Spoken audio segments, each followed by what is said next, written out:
예, 우리 함께 모여 우리 하나님을 예배함에 아주 감사를 드립니다. 예, 오늘 말씀을 보니까 드디어 요셉과 형들이 만났을 뿐만 아니라 그 요셉과 아버지가 만나는 이런 장면이 나오지요. 하나님께서는 요셉을 미리 애굽 땅에 보내시고 또 총리로 삼아 주셨습니다. 분명히 형들이 요셉을 미워해서 버려서 애굽에 팔았는데, 그러나 하나님께서 그 모든 그 뜻 가운데 요셉을 미리 보내시고 총리로 삼아 7년의 흉년 동안에 야곱의 온 가족을 흉년에서 구원하시고 흉년에서 생명을 주기를 하나님께서 원하셨습니다. 하나님은 자기 백성을 사랑하시죠. 죽음에서 건지실 뿐만 아니라 그 생명을 영원토록 하십니다. 생명을 위협하는 모든 위기와 생명을 위협하는 모든 공경에서 하나님이 건지시고 또 우리의 생명을 지키시고 보호하여 주시는 분이시죠. 하나님은 결코 우리를 이 죽음에 내버려 두지 않습니다. 물론 하나님의 백성들도 우리가 나이가 차고 어떤 또 사고로 죽음을 맞이할 수 있지만 그것은 죄로 말미암은 죽음이 아닙니다. 또 죽음에 하나님께서 우리를 내버려 두시는 게 아니에요. 죽음, 잠깐 눈을 감고 우리는 금방 눈을 뜨게 될 겁니다. 그리고는 하나님의 품에 영원히 거하며 그 안식에 거하게 될 겁니다. 그렇기 때문에 우리 믿는 자들이 죽음을 두려워하지 않는 거예요. 죽음을 두려워하면 주님을 위한 삶을 살아갈 수가 없어요. 오늘 찬양에 보아도 교회를 위한 우리의 마음은 희생과 가난과 고난, 그러한 마음으로 교회를 위한다고 하는데 그 다 죽음에 어울리는 그런 말들 아닙니까? 죽음이 두렵다면 어떻게 우리가 희생을 할 수 있습니까? 죽음이 두렵다면 어떻게 고난을 받을 수 있겠어요? 가난이라고 하는 것도 참 죽을 것과 같은 그런 고통 아닙니까? 그런데 하나님께서 죽음에서 우리를 구원하시고 우리에게 생명을 주시고 영생에 이르게 하시기 때문에 죽음을 두려워하지 않는 거예요. 그렇기 때문에 주를 위하여, 교회를 위하여 하나님의 말씀과 그 사명에 희생하고 고난을 기꺼이 우리가 받을 수가 있는 것이지요. 지금 우리가 이렇게 하루하루 살아가는 것, 그것은 영생에 이르는 것인데 하나님께서 요셉을 애굽에 미리 보내시고 총리로 삼으신 것처럼 그리스도 안에서 우리를 구원하시고 그리스도 안에서 생명 주시고 그리스도를 통한 영생을 우리에게 주시는 줄 믿습니다. 요셉의 형들 앞에서 자신이 요셉인 것을 밝히고는 하나님께서 이 모든 것을 그의 뜻 가운데 이루셨고 그의 뜻 가운데 모든 일들을 섭리하셨다는 것을 이야기를 합니다. 그리고 야곱과 그 가족을 애굽으로 데려오도록 권하지요. 그래서 형들이 야곱에게 가서 이 모든 일들을 이야기하고 마침내 야곱이 그 모든 가족을 이끌고 애굽으로 지금 오고자 하는 그런 대목이 있습니다. 1절부터 한번 보도록 하겠습니다. 이스라엘이 모든 소유를 이끌고 애굽으로 떠나죠. 그리고는 브엘세바에 이릅니다. 브엘세바가 있는 그 위치는 이 가나안 땅의 가장 남쪽에 있는 곳이라고 이야기를 합니다. 이제 한 발 더 움직이면 가나안을 떠나 애굽으로 들어가게 되는 것이요. 그 브엘세바에서 이스라엘이 하나님께 희생 제사를 드립니다. 그곳은 그 아버지 이삭이 단을 쌓아서 하나님께 제사를 드렸던 곳인 것 같아요. 야곱이 아버지와 함께 그곳에서 제사를 드렸던 기억을 가지고 있는 것 같습니다. 그 브엘세바에서 하나님께 희생 제사를 드립니다. 요셉을 다시 만날 수 있다는 그 기대감, 하나님께서 이 모든 것을 인도하시면서 우리의 가족 전체를 구원하시고 살리신 것에 대한 감사, 그런 마음들로 하나님께 기도하고 예배를 하지요. 그러면서도 또 한편에서는 두려운 마음도 있었던 것 같습니다. 왜냐하면 이 가나안 땅이라고 하는 곳은 하나님이 아브라함에게 주시겠다 약속하신 땅이고 또 그 아버지 이삭에게도 약속하셨고 자기에게도 약속하신 땅이 가나안 땅이거든요. 그래서 가나안 땅을 떠난다는 것에 대한 두려움, 염려가 그 안에 있는 것 같아요. 또 애굽이라는 곳에서 자신들은 이방인이고 나그네와 같은 이들인데 그곳에서 안전히 자신들의 생명을 보존할 수 있을지 그 모든 염려와 두려움으로 또 하나님 앞에 기도하고 예배합니다. 그럴 때 2절에 보면은 그 밤에 하나님이 이상 중에 이스라엘에게 나타납니다. 야곱의 또 한 이름을 하나님께서 이스라엘이라고 지어주셨죠. 하나님과 겨루어 이겼다라고 하는 것으로 이스라엘이라고 이름을 줘줬습니다. 이스라엘 야곱에게 나타나셨어요. 야곱아, 야곱아 하나님께서 부르십니다. 그때 야곱이 내가 여기 있습니다 라고 답을 하지요. 그리고는 하나님께서 3절 그리고 4절 이 말씀을 하시는 거예요. 하나님이 이르시되 나는 하나님이라 내 아버지의 하나님이니 애굽으로 내려가기를 두려워하지 말라. 두려움이 있었던 것 같죠. 그러니 하나님께서 두려워하지 말아라. 안심하여 애굽으로 내려갈 것을 말씀을 하세요. 그곳에서 너로 큰 민족을 이루게 하리라. 큰 민족을 이루게 하리라. 내가 너와 함께 애굽으로 내려가겠고 반드시 너를 인도하여 다시 가나안 땅으로 올라오게 할 것이다. 요셉이 그의 손으로 내 눈을 감기리라. 두려움 속에 있는 야곱에게 하나님께서는 이 말씀으로 안심시킵니다. 그 마음을 다시 평안케 하는 것이죠. 나는 하나님이다. 너는 내 백성이고 내 자녀다. 나는 너의 아버지의 하나님이고 너도 너의 하나님이며 너 역시도 나의 백성이고 나의 자녀다. 그런 관계 속에 야곱아 야곱아 부르시는 거 아닙니까?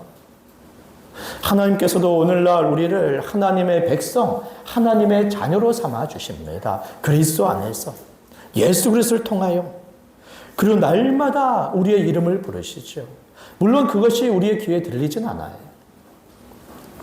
그러나 하나님과 그리스도 안에서의 아버지와 자녀, 주와 백성의 관계 속에 있는 우리들로서는 하나님께서는 날마다 우리와 함께 하시며 우리의 이름을 부르신다고 말할 수 있습니다. 우리를 조금도 떠나지 않으시고 함께 하시며 날마다 우리를 주목하시고 우리의 걸음걸음마다 하나님께서 인도하시는 것이지요. 비록 우리의 귀에 하나님의 음성이 들리지 않지만 그러나 하나님께서는 우리의 이름을 아시며 늘 우리의 이름을 부르시고 계시는 거죠. 우리와 관계하시고 우리와 교제하시며 우리의 사귐 갖기를 원하시는 것입니다. 그럴 때 우리도 날마다 내가 여기 있나이다 하고 응답하는 믿음의 자세를 가져야 됩니다.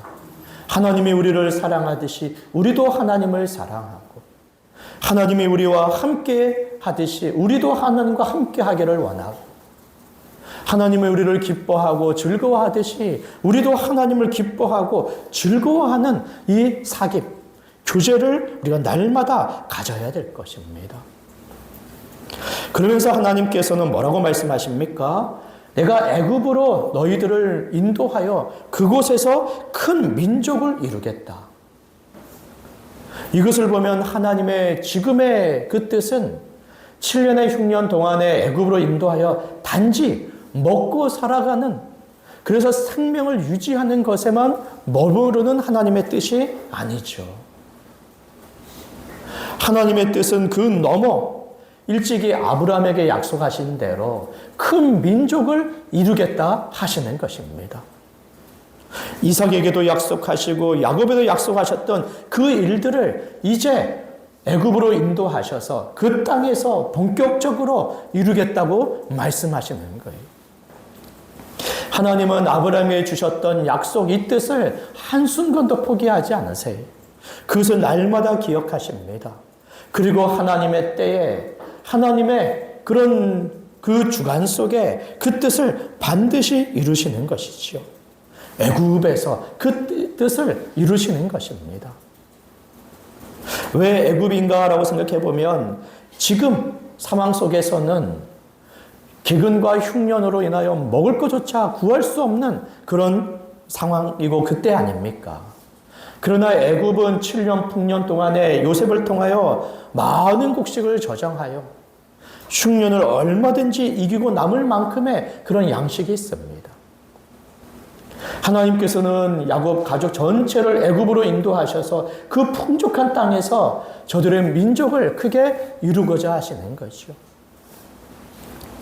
야곱의 가족의 수가 늘어나면 늘어날수록 가나안의 여러 족속들, 부족들은 저들을 경계 대상으로 여겨서 얼마든지 저들을 공격할 수 있고 저들을 해칠 수가 있겠죠.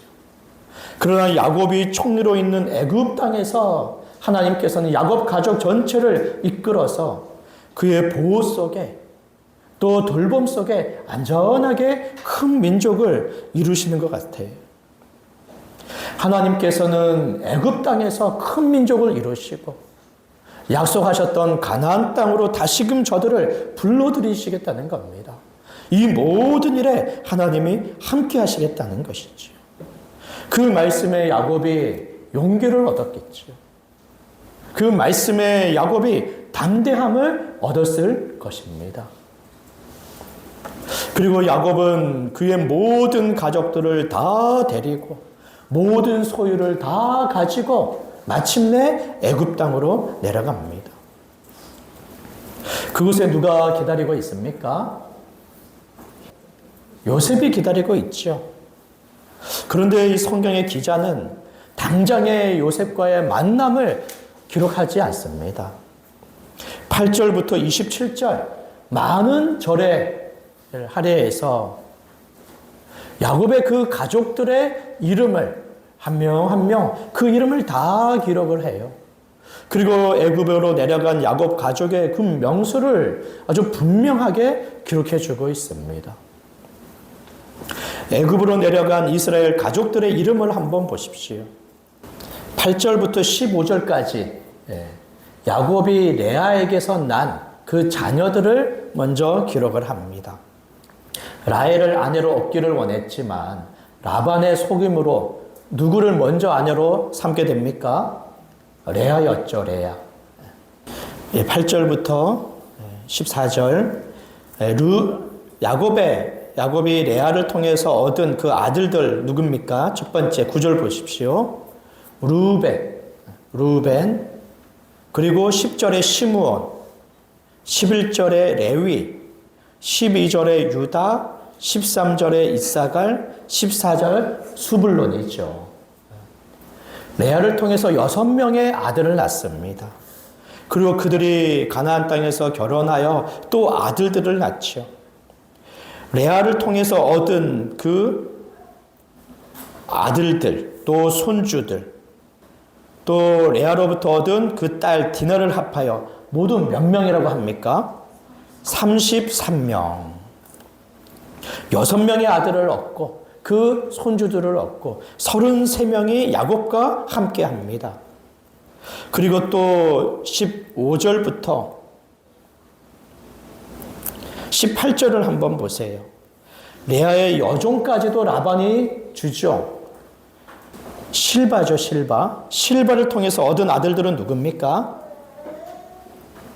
갓, 16절에 갓, 그리고 17절에 아셀. 갓과 아셀 두 아들을 얻고, 그리고 그 또한 아들들, 손주들을 얻습니다. 그들은 모두 몇 명이라고 합니까? 18절에 16명이라고 하지요. 19절 한번 보세요. 또 그리고 라헬을 통해서 얻은 아들들은 누굽니까? 19절에 보니까 요셉과 베냐민이죠. 그래서 요셉은 이 애굽 땅에서 제사장의 딸 아스낫을 통해서 므낫세와 에브라임을 낳지요. 그리고 또 베냐민을 통해서 여러 아들을 낳고요. 이렇게 라헬이 20절, 22절을 보세요. 라헬이 야곱에게 낳은 자손들이 모두 14명이고 또 라헬의 여종 비라를 통해서 얻은 그 아들들의 이름은 누굽니까? 23절 다니고 그리고 24절 납달리 두 아들을 얻죠. 그리고 그 아들들, 손주들을 얻습니다. 그들은 모두 몇 명이라고 합니까? 25절에 7명이다 라고 하죠. 이렇게 레아와 라헬, 또 비라와 실바 4명의 아내들 통한 아들들을 낳고 또 여러 손주들을 낳습니다. 이렇게 가나안 땅에서 애굽으로 들어올 때 야곱과 함께 했던 이들이 모두 몇 명이라고 합니까? 26절에 보니까 26절 66명이다. 며느리들 왜 66명? 며느리들의 명수를 왜 빼는지 모르겠어요.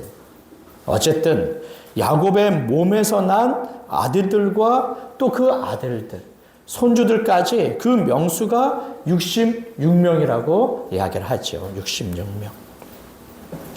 그리고는 지금 애굽에는 누가 있습니까? 요셉이 있고 그의 아들 므낫세와 에브라임이 있죠. 그리고 야곱과 합해서 4명을 더하여서 야곱의 가족 모두가 애굽에 이제는 정착하게 되는데 그 모든 이들의 명수가 몇 명이라고 합니까? 27절에 70명이다 이렇게 얘기하지. 이렇게 성경의 기자는 가나안 땅에 있던 야곱의 가족들의 이름과 그 명수, 그래서 마침내 가나안 땅에 애굽 땅에 머물게 된 모든 야곱의 가족들의 명수가 70명이라고 하는 것을 이렇게 밝혀주고 있는 겁니다. 그 70명.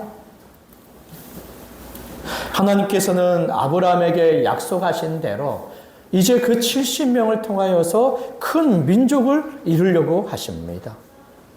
지금은 이 70명과 그 큰 민족, 아브라함에게 약속하실 때 그 큰 민족을 비유했던 것이 있습니다.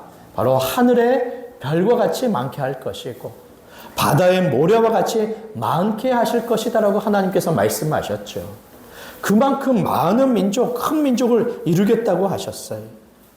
그러나 지금은 몇 명입니까? 70명이죠. 70명과 하늘의 별, 70명과 바다의 모래와 비교할 때는 비교조차 할 수 없을 만큼의 작은 수죠. 그러나 하나님께서는 그 명수를 통하여서 큰 민족을 이루겠다라고 말씀하시고 그것을 내가 이루겠다, 친히 이루겠다라고 말씀하고 계시는 것입니다. 그리고는 야곱이 드디어 애굽 땅에서 요셉을 만납니다. 28절의 말씀을 한번 보세요. 야곱이 유다를 요셉에게 미리 보내어 자기를 고센으로 인도하게 하고 다 고센 땅에 이르니 지금 애굽의 어느 땅으로 갔다고요? 고센 땅. 왜 그렇습니까? 요셉이 형들에게 먼저 이야기를 했죠. 야곱의 가족들을 고센 땅으로 인도하여 그곳에서 부족함 없이 풍족하게 할 것이다. 그래서 야곱은 요셉의 말대로 고센 땅으로 갔습니다. 요셉이 그의 수레를 갖추고 고센으로 올라가서 마침내 그의 아버지 이스라엘을 만나죠. 얼마나 기쁘고 또 감격스러웠겠습니까? 아버지를 만나고는 그의 목을 어긋맞춰 안고 얼마 동안은 울매. 그리고는 30절 이스라엘이 요셉에게 이렇게 말을 하죠. 우리 30절 같이 한번 읽어볼까요? 시작. 이스라엘이 요셉에게 이르되 내가 지금까지 살아있고 내가 내 얼굴을 보았으니 지금 죽어도 조카도다. 20년을 요셉을 잃은 슬픔 속에 그 고통 속에 아버지가 지내왔거든요. 그러니 이제 잃었던 그 요셉을 얻었고 그 요셉을 찾았고 다시 만나게 되었으니 지금 죽어도 여한이 없다. 이렇게 이야기를 합니다. 그리고는 요셉이 그의 아버지와 형들에게 이렇게 당부하죠. 31절 한번 보십시오. 내가 올라가서 바로에게 아뢰어 이르기를 가나안 땅에 있던 내 형들과 내 아버지의 가족이 내게로 왔는데 그들은 목자들이라. 목축하는 사람들이 보러 그들의 양과 소와 모든 소유를 이끌고 왔나이다 하리니 바로가 당신들을 불러서 너희의 직업이 무엇이냐 묻거든 당신들은 이르기를 주의 종들은 어렸을 때부터 지금까지 목축하는 자들이 온데 우리와 우리 선조가 다 그러하니이다 하소서. 야곱과 그의 형들은 이전부터 목축하던 목자들이죠. 그것을 이야기하도록 했습니다. 그럴 때 애굽 사람들은 다 목축을 가증히 여기나니 그것을 아주 천히 여긴다라고 지금 보는 거죠.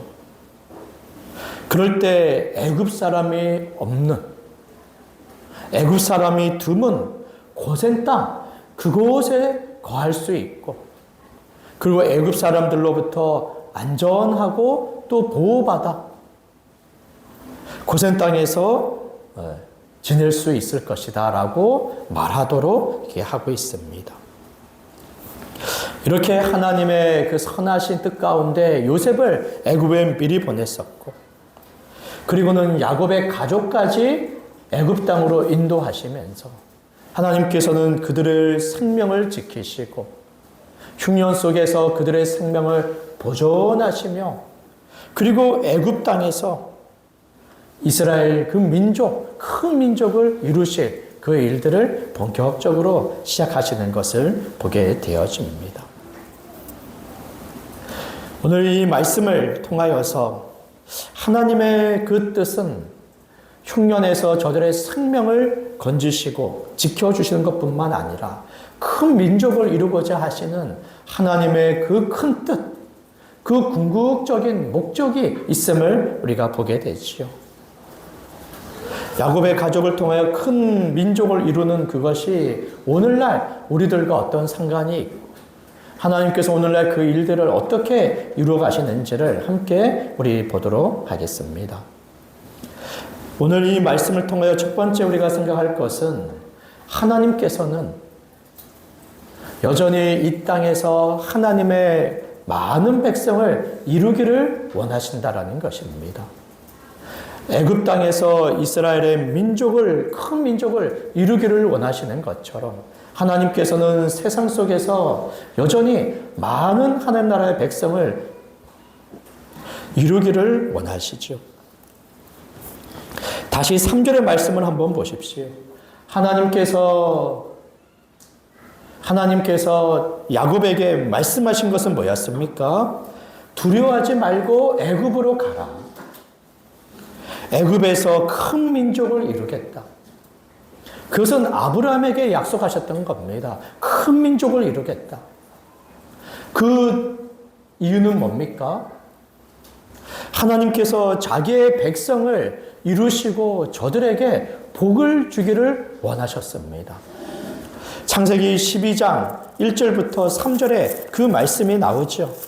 아브라함으로 하여금 갈대아 우르에 머물러 있던 아브라함으로 하여금 하나님이 약속하신 가나안 땅으로 가라라고 말씀하시면서 그곳에서 많은 자손을 주며 그리고 이 땅을 주겠다고 말씀하셨어요. 하나님께서는 이 땅에서 많은 자손들에게 복 주기를 원하셨습니다. 2절의 말씀에 보니까 내가 너로 큰 민족을 이루고 내게 복을 주겠다. 또 12장 3절에서 이렇게 말씀하셨습니다. 땅의 모든 족속이 너로 말미암아 복을 얻을 것이다. 왜 하나님께서는 아브라함을 부르시고 이삭과 야곱을 부르셨습니까? 왜 70명의 가족을 부르시는 겁니까? 그것은 저들에게 복을 주기 위해서입니다. 가나안 땅에서 하나님이 함께 하심으로 복 주기 위해서 자기의 백성으로 삼고 자신의 백성으로 부르시는 것입니다. 죄로 말미암은 저주의 고통, 하나님이 없는 이 땅에서 안식을 누리지 못하는 저들에게 하나님의 나라의 복을 주시고 안식을 주시기 위하여 저들을 자기의 백성으로 삼으시고 부르시는 것이죠. 하나님이 지금 야곱에게 애굽의 땅에서 큰 민족을 이루겠다 하시는 것도 그 큰 민족을 자기의 백성으로 삼아 복 주기를 원하시는 것입니다. 그저 이 땅에서 먹고 마심에 그치지 않는 하나님의 나라의 복, 그 복을 주기를 원하시죠. 하나님은 지금도 여전히 그 뜻을 갖고 계시는 것입니다. 세상에서 하나님의 백성을 부르고 계세요. 하나님의 많은 백성을 지금 이루고 계시죠. 하나님의 백성의 충만한 그 수를 채우고 계십니다. 그 이유는 어디 있습니까? 그것은 하나님 나라에 복을 주기 위해서예요. 죄로 말미암아 고생하고 고통하며 절망하며 소망이 없는 이들에게 하나님이 자기의 백성으로 삼아 구원하시고 생명 주시며 복 주기를 원하시는 거죠.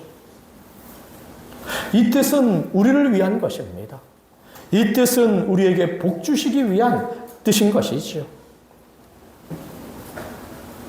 하나님께서 야곱의 가족을 보내셔서 구원과 생명 복 주기를 원하시는 것처럼 지금도 그 일들을 온 세상 가운데 이루고 계십니다. 하나님께서는 구원과 생명을 그의 아들을 통하여 주시고 그의 아들을 통하여 이 땅에 그의 나라를 회복하시고 그 나라의 복을 베풀어 주시죠. 하나님이 그 아들 예수 그리스도를 이 땅에 보내실 때 그 목적은 한결같이 온 세상 모든 사람들을 위한 구원이요, 생명이요, 복 주시는 것이었습니다. 요한복음 3장에서 하나님이 그 아들을 세상에 보내신 것은 세상을 심판하려 하심이 아니요 그로 말미암아 세상이 구원을 받게 하심이다 라고 말씀하시죠. 예수님께서 이 땅에 오신 것은 잃어버린 자를 찾아 구원하기 위함이다라고 말씀을 하시고 내가 온 것은 생명을 얻게 하고 더 풍성히 얻게 하는 것이다라고 말씀하시는 것입니다.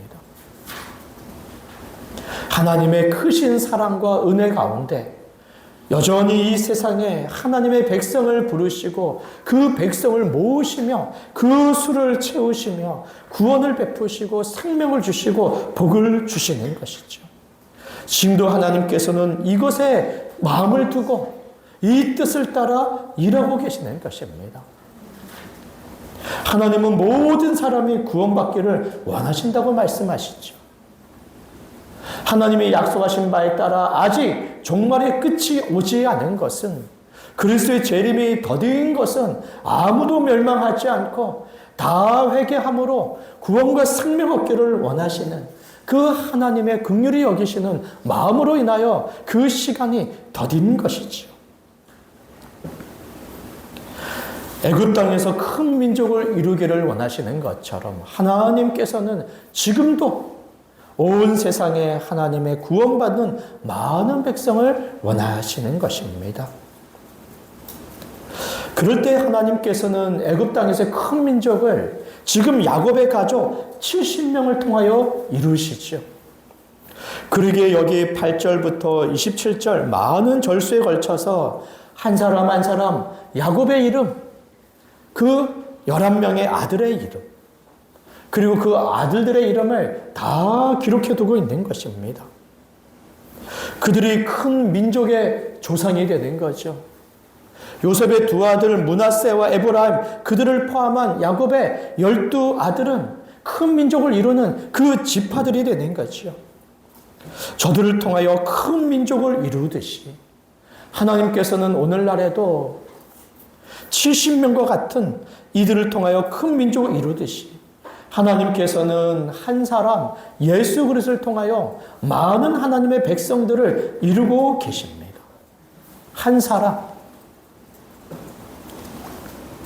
창세기 12장 3절의 말씀에 보면 땅의 모든 족속이 너로 말미암아 복을 얻을 것이라고 할 때 그 땅의 모든 족속은 혈통상 아브라함의 자손 유대인들뿐만 아니라 이방인들까지도 땅의 모든 족속에 포함되는 것을 갈라디아서에서 이야기를 하지요.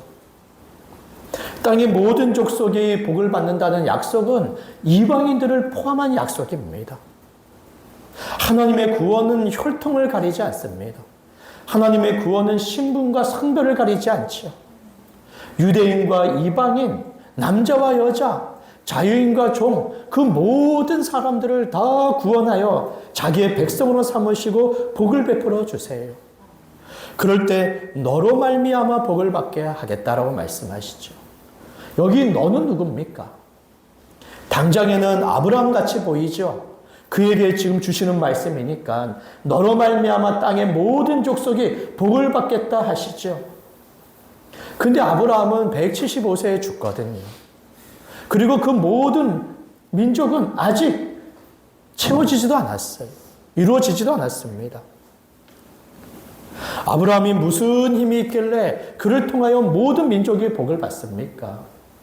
이때인 너를 두고 사도 바울은 한 사람, 아브라함의 참 자손이며 참 이스라엘 백성이며 참 하나님의 아들로서 상속자가 되는 예수 그리스도시다라고 갈라디아서에서 그것을 밝히고 있습니다. 말하자면 하나님이 아브라함에게 주시는 약속의 말씀과 그리고 한 자손 예수 그리스도 안에서 그 약속이 성취됨으로써 예수 그리스도를 통하여 많은 자손을 이루시겠다는 것입니다. 바로 예수 그리스도를 통하여 많은 아브라함의 자손과 많은 하나님의 아들로서의 상속자들을 두겠다고 말씀하시는 것이지요. 그 말씀을 갈라디아서에서 말해주고 있습니다. 갈라디아서 3장 14절의 말씀에 보면 그리스도 예수 안에서 아브라함의 복이 이방인에게 미치게 하고 또 우리로 하여금 믿음으로 말미암아 성령의 약속을 받게 하려 합니다. 갈라디아서 3장 7절에 보게 되면 그런즉 믿음으로 말미암은 자들은 아브라함의 자손인 줄 알지어다.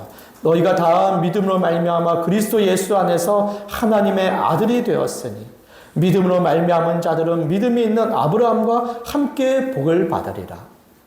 한 사람 예수 그리스도 그 안에서 많은 사람들을 아브라함의 자손 하나님의 백성 그 아들로 삼아 복을 베풀어 주시죠. 70명을 통하여 큰 민족을 이루죠. 이스라엘 민족을 이룹니다. 그것이 첫 번째 성취라고 말할 수 있습니다.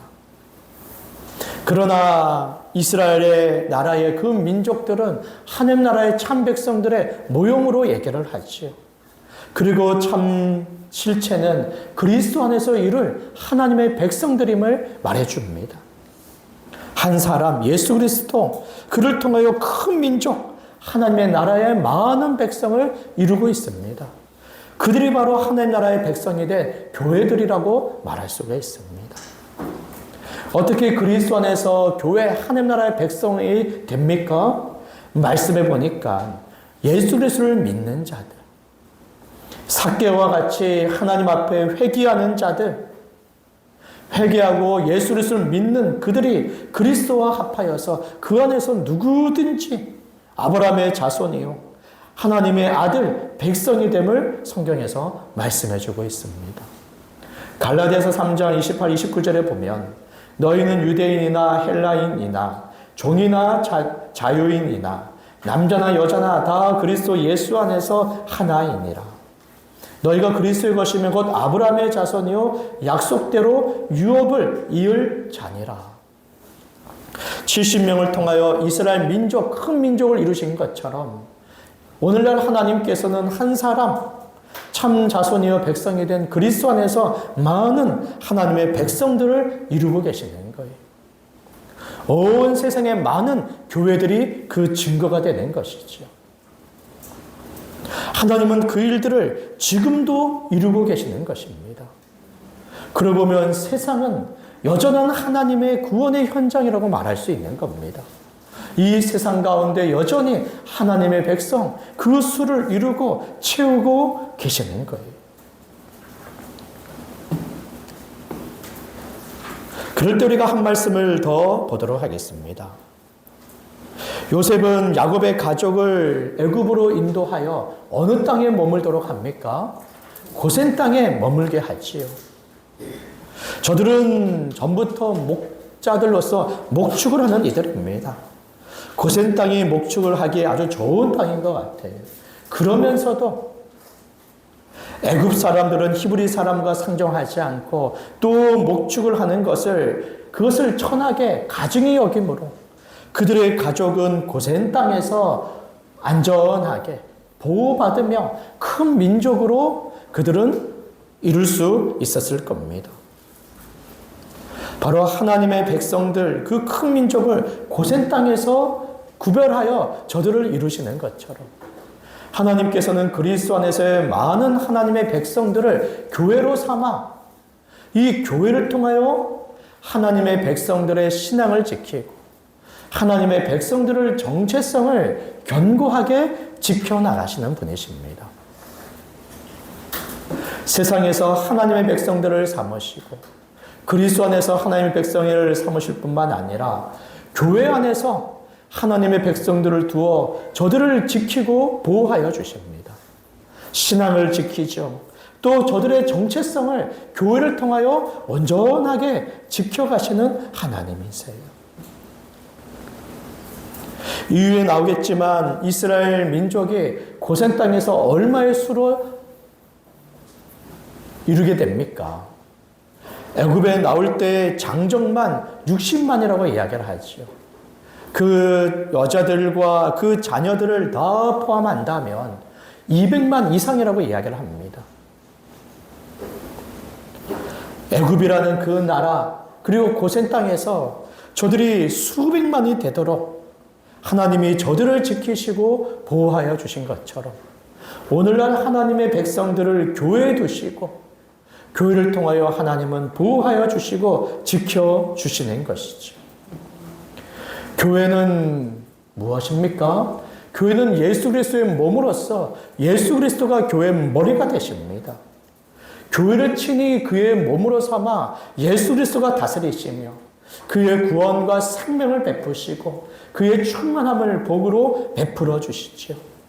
그의 다스림을 직분자를 통하여 맡기시고 저들의 가르침, 저들의 권면, 또 저들의 구제, 또 각 사람이 베풀어 주신 그 모든 은사들, 이 모든 것들을 통하여서 한 사람 한 사람을 지키시고 보호하여 주시는 겁니다. 야곱의 가족의 그 이름들을 다 기록하여 둔 것처럼 교회된 하나님 나라의 백성들의 이름을 우리 하나님이 아시고 그 한 명도 잃어버리지 않도록 끝까지 교회를 통하여 지키시고 보호하여 주시는 것이지요. 하나님께서는 하나님의 백성된 우리 모든 성도들의 이름을 아십니다. 한 사람 한 사람을 교회를 통하여 지키고 보호하시죠. 그 말씀을 통하여서 성도들과의 교제를 통하여서 보호하여 그 복을 누리게 하심으로 그 신앙을 지키고 그 정체성에 합한 삶을 살아가게 하시는 것입니다. 하나님께서는 우리를 구원하시고 교회에 두심으로 교회를 통하여 보호하시고 지키시고 그 신앙과 정체성을 유지하게 하시는 분이시죠.